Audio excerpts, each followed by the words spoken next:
Hi students, అందరు ఎలా ఉన్నారు? నేను మీ విష్ణువర్ధన్, మీరు చూస్తున్నారు Vishnu smart info YouTube channel. Students, నేను ప్రీవియస్ వీడియోస్లో కూడా చెప్పాను కదా, మనకి ఆల్ ఇండియా కోటా కౌన్సిలింగ్ అనేది పీడబ్ల్యూడి వాళ్ళ నోటిఫికేషన్తో స్టార్ట్ అవుతుంది అని.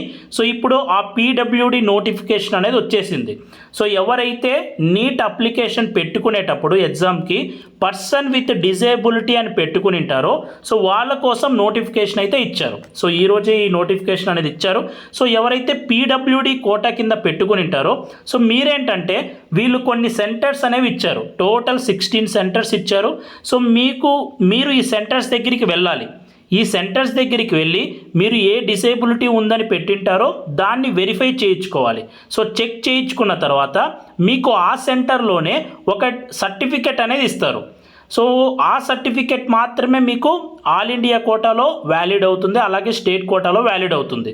సో మీ దగ్గర ఇప్పుడు ఫర్ ఎగ్జాంపుల్ ఏపీ స్టేట్ అయితే ఏపీ స్టేట్ గవర్నమెంట్ వాళ్ళు ఇచ్చిన పీడబ్ల్యూడి సర్టిఫికెట్ ఉంటే చెల్లదు. సో అలాగే తెలంగాణ స్టేట్ గవర్నమెంట్ ఇచ్చిన సర్టిఫికెట్ ఉంటే అది చెల్లదు. సో అది మీకు యూజ్ అవుతుంది, ఓకేనా? మీకు జస్ట్ ఏంటంటే మీకు డిజేబిలిటీ ఉందన్నట్టు యూజ్ అవుతుంది. కానీ కౌన్సిలింగ్లో పార్టిసిపేట్ చేయాలి అంటే మీరు ఈ సెంటర్స్ దగ్గరికి వెళ్ళి వెరిఫై చేయించుకొని చెకప్ చేయించుకున్న తర్వాత ఒకవేళ అది నిజమైతే సో మీరు పెట్టిన డిజేబిలిటీ అనేది కరెక్ట్ ఉంటే వాళ్ళు మీకు ఒక డిజేబిలిటీ సర్టిఫికెట్ అనేది ఇస్తారు. ఆ డిజేబిలిటీ సర్టిఫికెట్తో మాత్రమే మీరు ఆల్ ఇండియా కోటాలో స్టేట్ కోటాలో పార్టిసిపేట్ చేయొచ్చు, ఓకేనా? స్టేట్ గవర్నమెంట్ అనేవి కౌన్సిలింగ్కి పెద్దగా యూజ్ అవ్వవు.